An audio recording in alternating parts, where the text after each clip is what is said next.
Hey, hey, hey, it's your girl Talia, and I'm ready for you to invade my space. Welcome to Talia Space, y'all, where we're going to be talking about everything. You hear me? We're going to laugh, we're going to cry, and most of all, we're going to love on each other, y'all. Let's talk. What's up, my social media family? It's your girl Talia. Welcome to Talia Space, y'all. I hope you guys have enjoyed my last couple of podcasts. But tonight is gonna be a little different, you guys. I got a guest on tonight. As you can see, it is my mother. So right now, I want you guys, before we get into it, I want you guys to go ahead, go get your wine, go get your tea, go get your water, go get your Kool-Aid, whatever beverage that you're gonna drink tonight. Go ahead and go and get it, because we gonna talk down tonight, y'all. Okay, let's talk. You guys, welcome my mom out to Talia Space. Mom, welcome. Say hello to the people. Hello, everybody. Hello, everybody. You guys, this is my mother. Her name is Jerlene Glover, for you, the ones who don't know. Okay, so we're gonna go ahead. We're gonna get straight into this podcast. I got questions for her, y'all. She asked me before we went into this podcast, was it gonna be like the little trick I played on her? But it's not. Okay, it's not. It's not. I hate for my aunties to be mad at me again. We ain't gonna do that. Okay. So my first question is: can you tell the people how old you are? I'm 79. 79 years young. Okay. And so, how does it feel to be 79? Actually, it feels great because long ago I never would have thought that I would have made it to 79. Wow. And why would you not think you would make it to 79? Well, when we were growing up, that's an old age. It is. Mm-hmm. So back then, that was old. But now it really is different. I feel it's real good. It is different now because people are not making it to 79. They're not even making it to 38. So I pray, me and my husband talk about it all the time. I pray that I have longevity like my mom and make it to 79, where I can see, because you've seen all of your kids grow up, Yeah. and their kids. So you've seen your grandkids and even your great grands Right. grow up. So that it is a blessing to be 79, especially in this world and in this era, because they're not making it to that age. Right. But you don't look 79. Do you got Well, any? thank you. You got any tips for the people? What they need to do to look good like you? Yeah. Stay with God and trust God. Stay with God, trust God. Trust Him. Hey, that's what you need to do. Stay with God, trust God. Okay, Mhm. trust Him, and you'll make it to 79, and Yeah. you may look this good. They say black don't crack, but some of y'all black be cracking. But we ain't gonna talk about that. That ain't what we talking about. So let's go back to your youth. Can you tell us, where were you born and raised? I was born and raised in a little town called Itabena, Mississippi. It'll be in Mississippi. Look it up, y'all. It's on the map. And what was it like growing up in that era when racism was very prevalent? Because you was born in the 40s, right? So what was it like growing up in Mississippi? Because we know Mississippi as being one of the areas where racism was really prevalent at that time. Uh, it it really didn't bother me a lot because I Mhm. guess we lived on a plantation, Okay. and my grandma and granddaddy raised me. We I went to the field. I picked cotton. I chopped cotton, but it didn't really phase me then. Okay. 'Cause I wasn't, I guess, kind of mixed, Mm-hmm. and we lived in the country. Actually, during that time, uh, I went to school. I caught the school bus in the country, Okay. and the white people children, I think they took theirs to school, Mm-hmm. but we rode the bus. So So did they take them to school so they wouldn't ride the bus with y'all? probably Okay. because they kind of felt superior. Mm-hmm. Yeah. I get that. And the thing, what's crazy is that we're still living in those, Right. those days. You Right. would think that you been in your born in the 40s. I was born in the 80s, and then my children was born in the the 2000s, and racism hasn't changed. Right. It's still the same. It's still prevalent, and it's still hurtful to see. Yeah. So did you experience racism? Not really. Okay. Not really. Uh, I guess I've kind of had the mind that I wasn't going to let the white people out, the Caucasians we say now, Mm-hmm. run over me. Matter of fact, I worked at Baldwin's Piano Factory in Greenwood, Mississippi for about 9.5 years. Mm-hmm. And we had a little prejudice out there, but I just didn't stand for it. I just stood up for myself. I think that, and that's what is now prevalent in these days. The black people that was back in slavery, we're not those same black people. Right. So it's not as easy to come upon us and say things now, because Right. now we are at a mindset where, like you said, we're standing up for ourselves. So we're not Right. going to take anything from anybody, Right. really, but especially going back to the slavery days. So I know Dad marched with Martin Luther King. Do you think that's why he was so adamant about voting? Yes. Yes. Yes. Dad will be so upset that We didn't vote. we did not vote. And I think it was because of what you guys experienced and what you guys had to grow up through. Right. And then the fact that he marched with Martin Luther King. I Right. think that was one of the reasons why voting was so important to him. And I'm going to have to do better, because I do not vote. I don't even know who's running. So I'm going to have to do better. But speaking of that, do you remember where you guys met? Oh, not really. We knew each other before we met because we went to school together. Okay. And I used to spend the night at his house with his sister. Mm-hmm. But them old folk didn't allow nothing. So he didn't even know I was there. Wow. Me and his sister slept in the same bed, same room. Mm-hmm. So wasn't no boys allowed even close to the room. Right. So I think I want to say me and him was in the juke house. I cannot imagine you nor Daddy being in the juke house. And for you, those of you who don't know what the juke house is, it's the club these days. Okay, Club. They met in the club. Yeah, that's as far as Yeah. she can remember. Yeah. They met in the club. And so, what type of person was Daddy when you guys met? Like, what was his personality? Because the Daddy that I got, the Joe that I got, is not the Joe husband that you got when you guys first got together. What type of person was Daddy when you guys call yourself courting? Well, one thing we was always in church. Mm-hmm. I don't care if we went clubbing. We was in church on Sunday. Y'all hear that?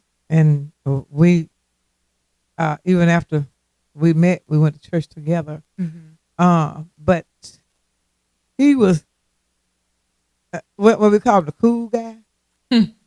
He dressed nice. He always wore suits. Okay, Daddy. And his Stace Adams shoes. And his big hats. and he could drink like a fish. Well, I've heard stories of Daddy drinking like a fish. I've heard stories. Yeah. So, how long were you guys married? About 45 years. 45 years, and you guys have 4 kids together. And I think your oldest, how old was Curtis? Can you remember? Yeah, she don't remember our ages. Daddy was the one who kept up with numbers. Right, he did the numbers. She did not know our I know the ages. birthdays. But I think you guys got married with Lisa, right? Uh-huh. And I know she's 52, I think. Mhm. So, yeah, around 45 years is how long you guys were married. Right. But what is the secret to staying married? Because you guys were married for a very long time. Like I've seen you guys. I haven't seen, your downs because when I came about, you guys were in your ups. As far as I can see. But the only down that I've seen was when dad got sick. You had to take care of him. But what's the key to staying married? Communication. We have to learn how to communicate. A lot of us really don't know how because we talk at each other Mm-hmm. or we fuss at each other. But uh, you got to learn how to talk to each other. And I always say, if you can remember, we didn't come from the same family. Right. So each family is different. Mm-hmm. So therefore, you got to compromise. Right. You got to meet somewhere in the middle. So if you can communicate, and not be so hard headed, we don't listen to each other. You're not my daddy. Yeah. You can't tell me what to do. Communication is the best thing. So, and I guess that's going to answer my next question because my next question was, why do you think marriages these days don't last?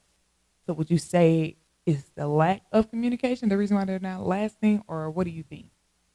One is communication. The other is actually be really truthful. Is we don't love. Mm-hmm. We lust. Mm-hmm. There's a difference in lust and love. Right. And so some of us get married out of lust. So true. So if you get married out of love, you can work things out. Mm-hmm. Because the Bible said love covers a multitude of faults. Right. So if we love each other, we can look beyond a lot of faults. That's true. I remember talking to someone and I asked, well, she was saying how long her parents had been married. And I think she said 50 something years. And I asked her, what did she think the key was? And she was like, I just think they just put up with each other, stuff back in the day. And nowadays, the young couple or even the middle age couples, they're just not lasting or not taking the crap. So she says, not taking the crap anymore that Right. you guys took like back in the day. Because I Right. know, you have your stories with dad and him being who he was Right. and you moving to Chicago and all that Yeah. stuff. Yeah. But would you do it all over again? To marry? Uh-huh. You see how I kind of mumble? I don't think so. I won't say I won't, Mm-hmm. but I don't think so. Not right now. I don't think so. Why would you not do it again? Marriage is a big responsibility. Yes, it is. Big. Mm-hmm. Right now, I go where I want to go. I eat what I want to eat. I do what I want to do. Go and come when I get ready. But in a marriage, you really can't do that. Right.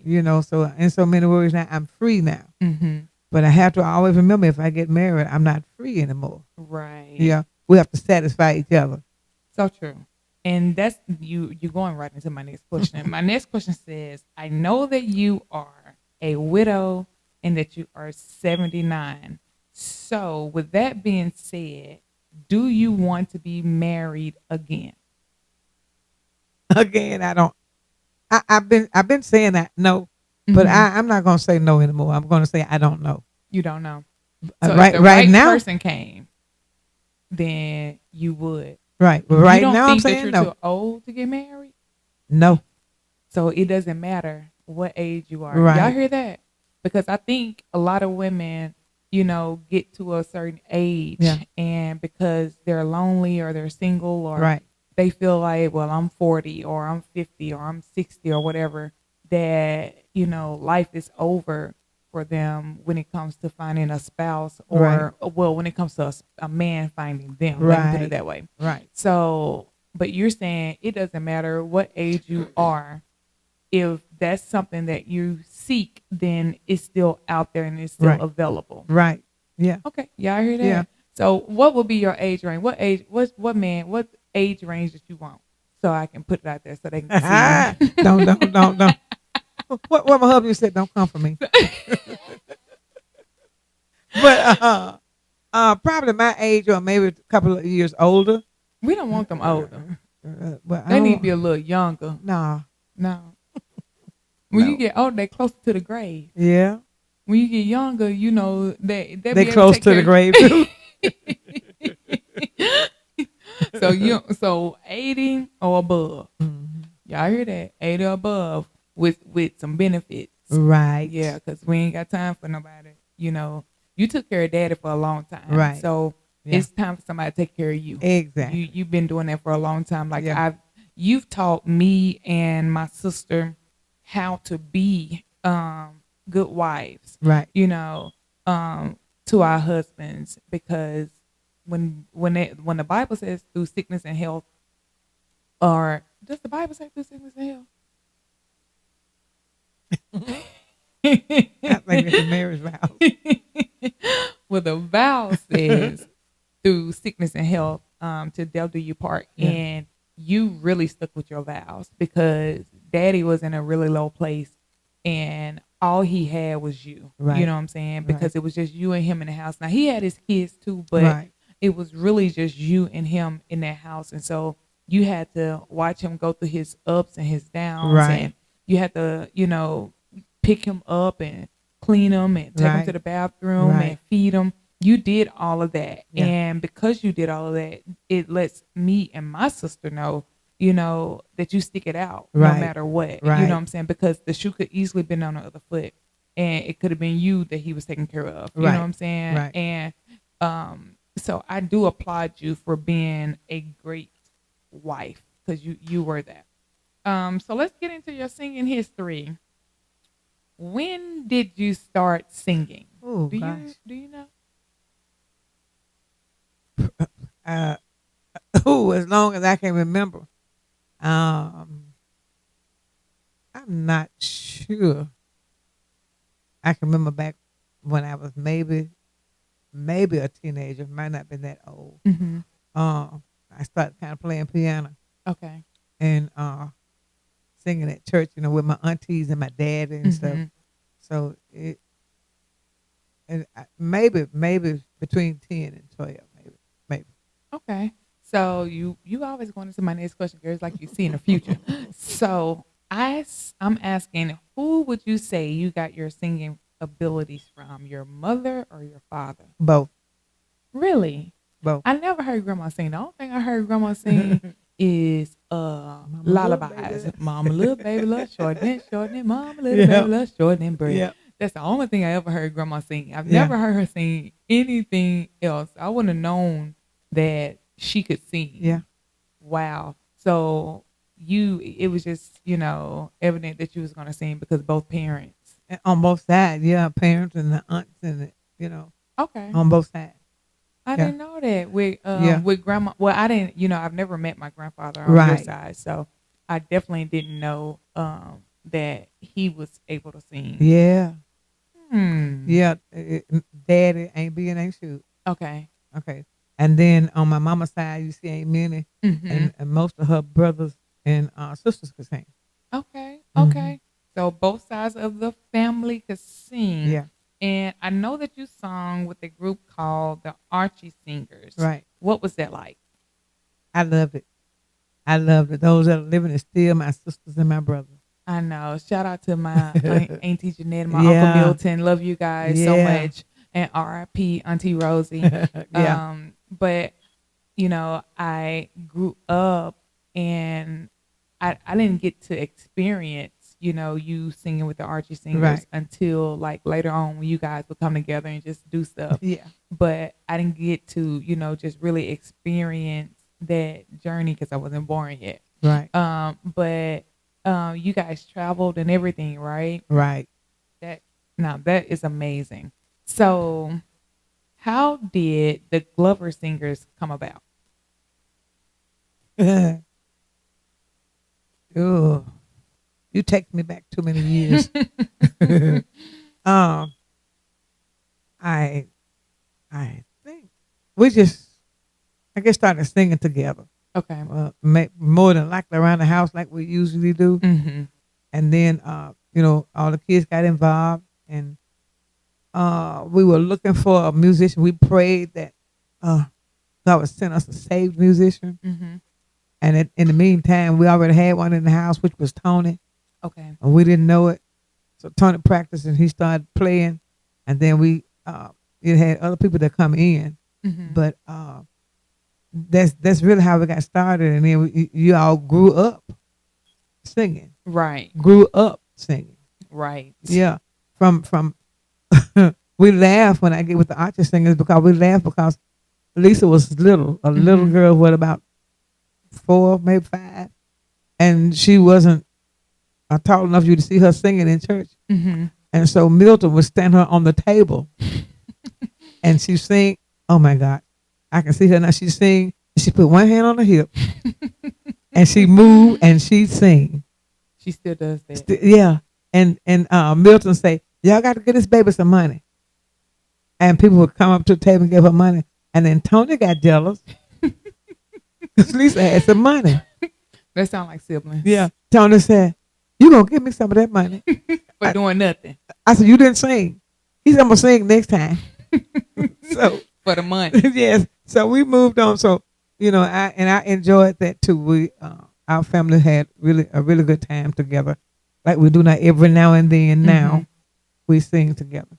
So, who were the first initial Glover singers? On that picture, I believe must have been me, Shirley Wilson, Mm-hmm. Lisa, Okay. and Joe. Who else was on that picture? I don't know.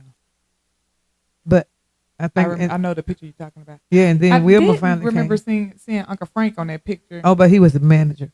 I said, but I know Uncle Frank can't sing. He was the equipment manager and the money manager. Okay. Okay. We had to watch him because he'd get upset. We had to, people wouldn't pay us right, and he'd be wanting to whoop 'em. Yeah, that sounds like Uncle Frank because I seen him in that picture, but I didn't know what his role was. That's what it was in the picture.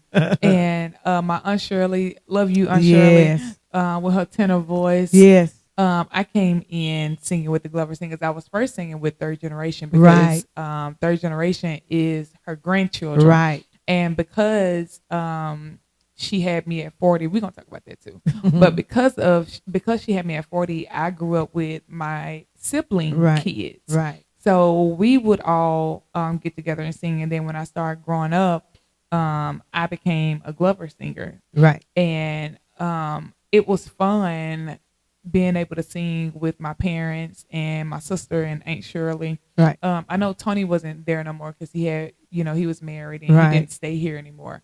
Well, stay in Texas anymore. So I don't know who our musician was besides you. I don't think that Ernestine. Yeah. Ernestine Rockemore. Yeah. Hey Ernestine. Hey Brenda, y'all. But Ernestine Rockemore was our musician for a while. And then I think we just kind of just drifted apart after that. We supposed to been doing records. I remember going to studios and stuff like that, but we didn't finish. We didn't finish. So I'm going to ask you a good question, girl. A good one. Can you give us just a little piece of You're Next in Line for Your Miracle? Ooh. First of all, y'all, before she sings this song, we were at the University of Memphis, and she was supposed to sing a quartet song. First of all, he called her out the audience. She was supposed to sing a quartet song, but she did not. She sung You're Next in Line. Wasn't it You Next in Line? She sung You Next in Line for Your Miracle, and baby, the crowd went, wow. Okay. This is the song that she always sings, and my husband loves for her to sing this song. But I'm gonna let her do a little piece so y'all can get, a little what she got. Okay, just a little piece, Mom. Just a little piece. And she got me because I ain't got no voice tonight, y'all. That's what you got your tea for. You got your tea right here. I've been sipping it. It ain't working too much. But it is one of my favorite songs because it ministers to the sick and those that need healing, and let you know that if you just stay in the line. Mm-hmm. Your healing will come. So I'm going to sing a very little of it. Have you ever walked the floor all night long, wondering how you're going to pay your bills? But that still small voice says, be strong. Sometimes struggle is my will. He says, I'm never late. I'm always on time. Get ready for your miracle. Move to the front of the line. Today is your day. Come on, sing. Today is your day. Today is your day. Get ready, get ready, get ready. You're next in line for a miracle. Yeah, you did your best singing right there. You did your good singing. Yeah. Yep. Like the kids say, you did your big one with that one. Look, I love to hear my mother sing. Okay, I don't care what she sing. I love to hear her sing. And Next in Line is one of my favorite songs that she always sing. Love it. Okay, Booker. Okay, Booker. So let's talk about your childhood. I know that you said you were raised by your grandmother. How did you feel being away from your mom, being away from grandma, and being raised by your grandmother?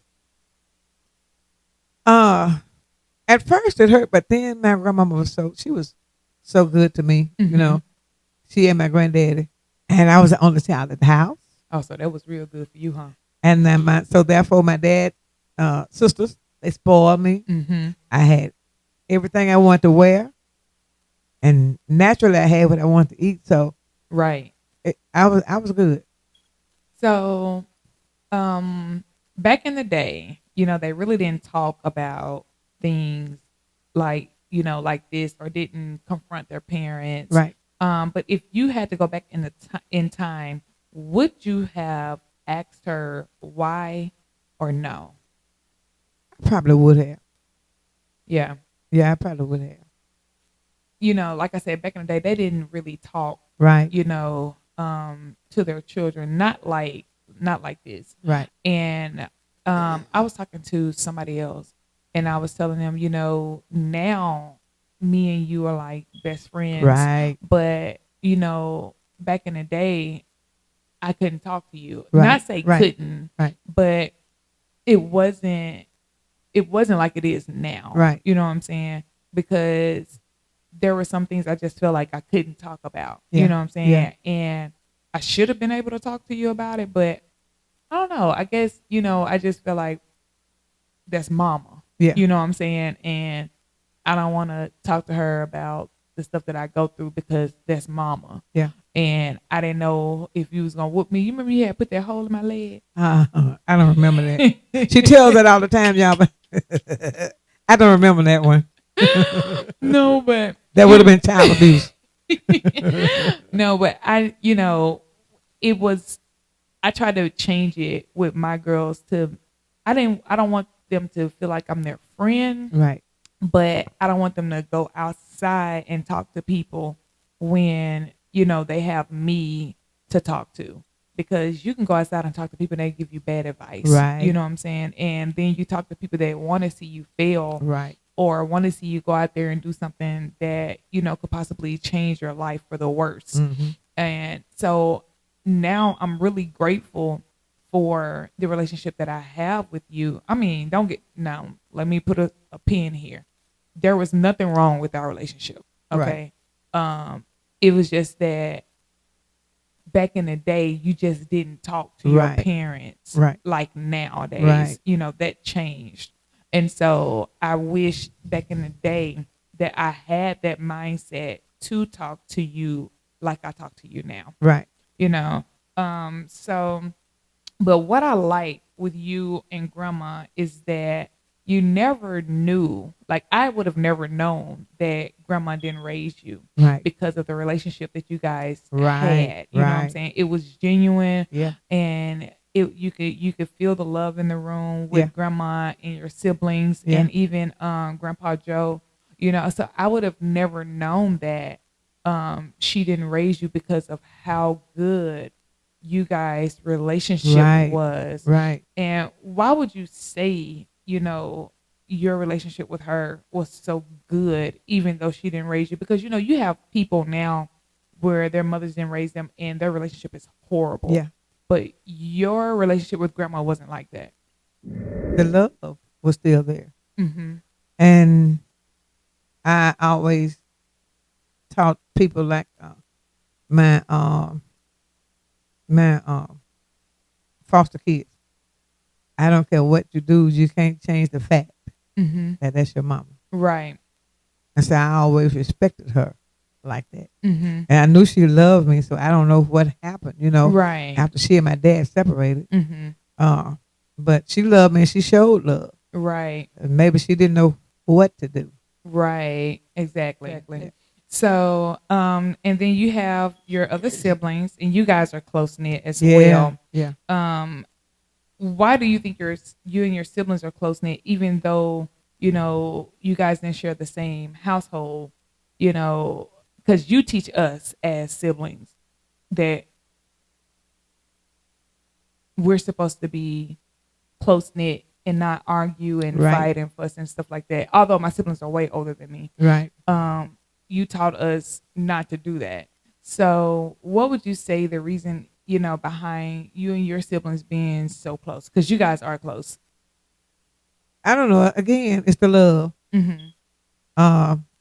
We just love each other. My mom had what, 2 sets of kids? Mm-hmm. Actually 3. Okay. But we never called each other half, Mm-hmm. step, none of that. Right. My stepdad had 2 daughters, Okay. and those 2 daughters were our sisters. Gotcha. So we just, we were just family oriented, and we just Mhm. love each other. Yeah. Still love each other. I'm the only sister, Mm-hmm. and I guess they think I'm the baby, and I'm the oldest one. So true. So true, because your brothers, they take care of you. Yeah. They'll call and they take care of you. Like Yeah. you said, although you are the oldest Yeah. now, but they make sure they take care of their Yeah. sister. Yeah. So do you think there was a void in your life being raised by your grandmother? No. No. So the reason why I asked this is because I know you did foster care for a while. Right. Right. And so I wanted to know why you decided to do foster care. One of the reasons is I was talked into it Mm-hmm. because I guess the way I treat people. Okay. The lady that Miss James used to belong to our church. Mm-hmm. She was over the foster care kids, and she asked me and my husband to be foster parent. Okay. And that's how we started. I won, Gotcha. but we ended up with a lot of them. You did. There were so many foster kids that came through the house. Yeah. I really can't really remember all of them because I Right. was so young when you Right. started. So I really can't remember who all came through the house, but when I got older, I kind of remember some of them. Right. And you did have some good ones, and you had some really, really bad ones. Right. So like I said, I saw so many things and experienced, a lot of stuff, and I know you experienced a lot of Right. stuff and saw things, when it came to the foster care in that system. And my question is, your heart is so big, and it still is, but like, why is it so big when it comes to children? Because that's who you dealt with. I don't know. One thing I look at, the parents, Mm-hmm. the kids, don't have the right type of parents. Mm-hmm. They get mistreated by the parents and the parents' boyfriends and Mhm. girlfriends, Mm-hmm. and it's hard to look at a child being mistreated. Yeah. We remember we got some foster kids in that had burnt Mhm. iron on their behind, Mhm. scars in the stomach where they had whipped them with a belt buckle, Right. and we got, we had all these and these were babies almost, Right. Right. you know, And so you kind of, if you got any kind of conscience, Mm-hmm. you feel sorry for those kids. But I remember I went to court with, they gave me the worst kids, Mm-hmm. boys Yeah, in the system. I remember that. And when I went to court and the judge asked me, how do you change these kids? Mm-hmm.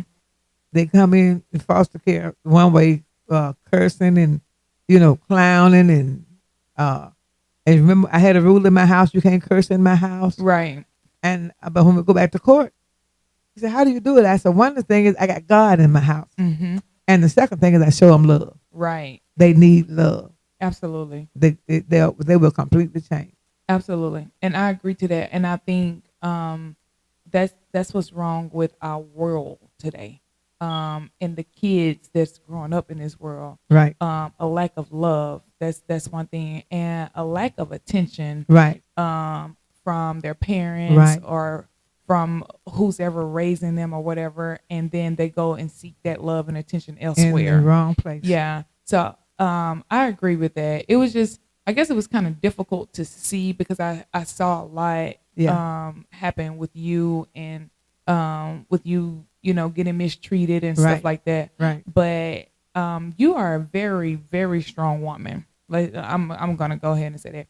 You're a very, very strong woman. I think I've only seen you cry maybe once or twice. We talk about this all the time, me and my siblings, because you are so strong, even with the losses that you've experienced with your husband, Right. and then your son. Right. You still holding up and you're still strong. What makes you strong? My strength comes from God. Mm-hmm. Because you can tell them what you want, and I always tell them what I want. Yeah. When I see them going through these situations, I say, God, you give me the strength to do this. Mm-hmm. If you give me the strength, I can do it. Yeah. But the scripture says I can do all things Through Christ. through Christ that strengthens me. Absolutely. That's where my strength comes from. Well, I hope I be strong like you one day, because I believe that I'm strong, but sometimes I have my weak moments. Yeah. You know what I'm saying? But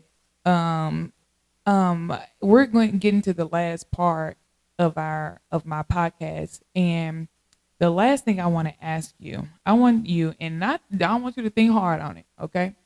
I need you to name at least 5 things that you want to see happen in your life before the year is out.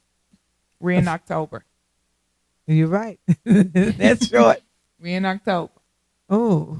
Because I believe in affirmations. Yeah. And I believe, if you put it out there, God will return it to you. Yeah. Or send it to you. But what are some of the things that you want to see before the year out?